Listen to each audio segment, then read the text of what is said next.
Sharon, have you heard the story of the Fountain of Fair Fortune? I have. That's a great story.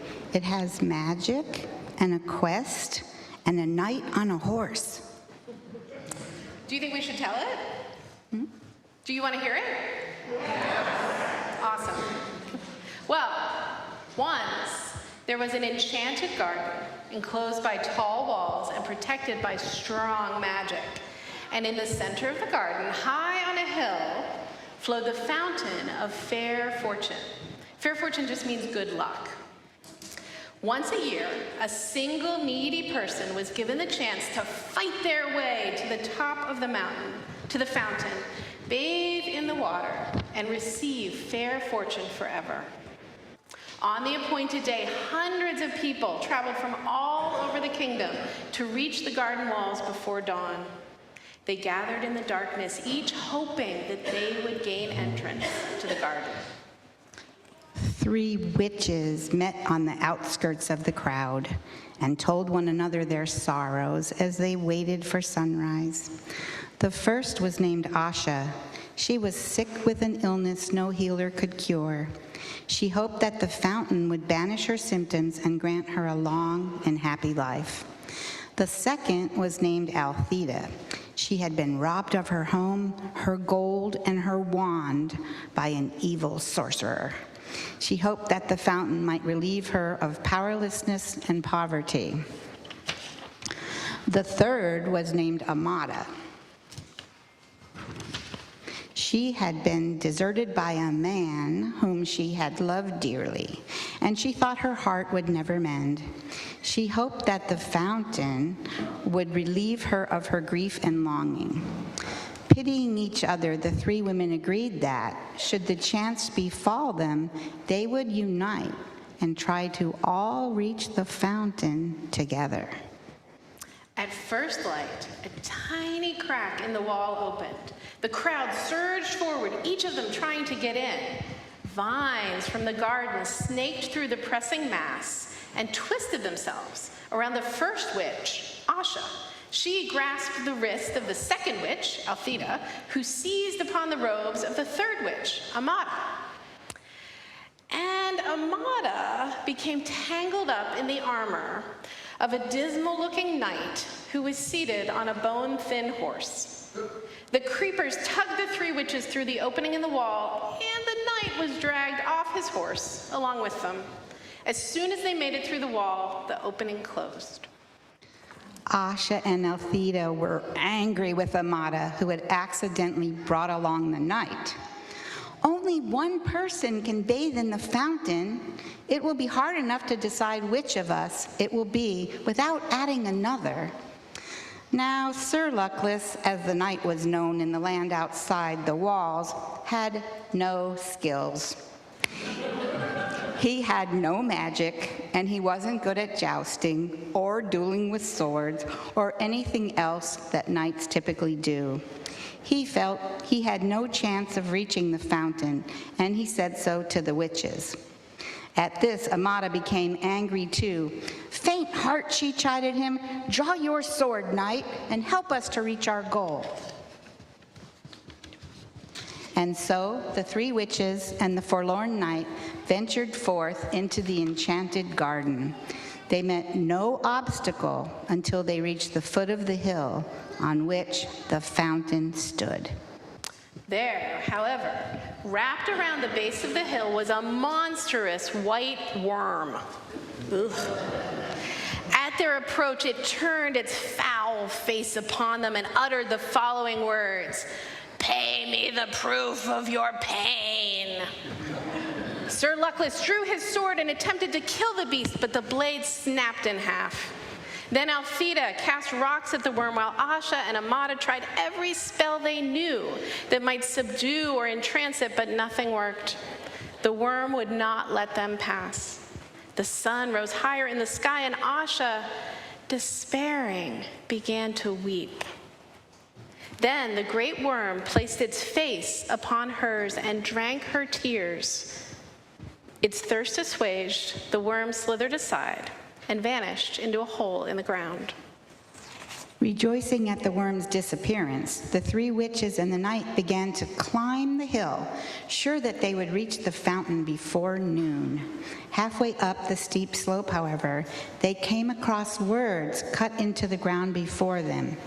"Pay me the fruit of your labors." Sir Luckless took out his only coin and placed it upon the grassy hillside, but it rolled away and was lost. The group continued to climb, but though they walked for hours more, they advanced not a step. The summit came no nearer, and still the inscription lay in the earth before them. All were discouraged as the sun rose over their heads and began to sink toward the far horizon. But Althea walked faster and harder than any of them and exhorted the others to follow her example, though she moved no further up the hill. "Courage, friends, and do not yield," she cried, wiping the sweat from her brow. As the drops fell glittering onto the earth, the inscription blocking their path vanished, and they found that they were able to move upward once more. Delighted by the removal of this second obstacle, they hurried to the summit as fast as they could until at last they glimpsed the fountain, glittering like a crystal in a bower of trees and flowers.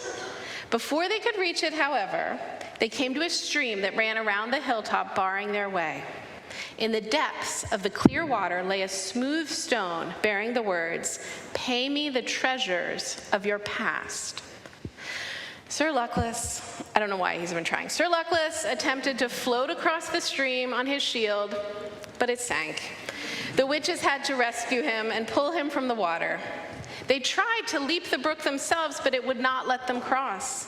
And all the while, the sun was sinking lower in the sky. So they fell to pondering the meaning of the stone's message, and Amata was the first to understand. Taking her wand, she drew from her mind all the memories of happy times she had shared with her vanished lover, and dropped those into the rushing water. The stream swept them away, and stepping stones appeared, and the three witches and the knight were able to pass at last to the summit of the hill. Hey, Chrissy. Yeah. I love how they are helping each other on this quest. I know, isn't that great? They are solving problems, supporting one another, and getting the job done, just like so many folks at UUCDC do. We're going to pause our story for a few minutes to acknowledge some of our helpful volunteers.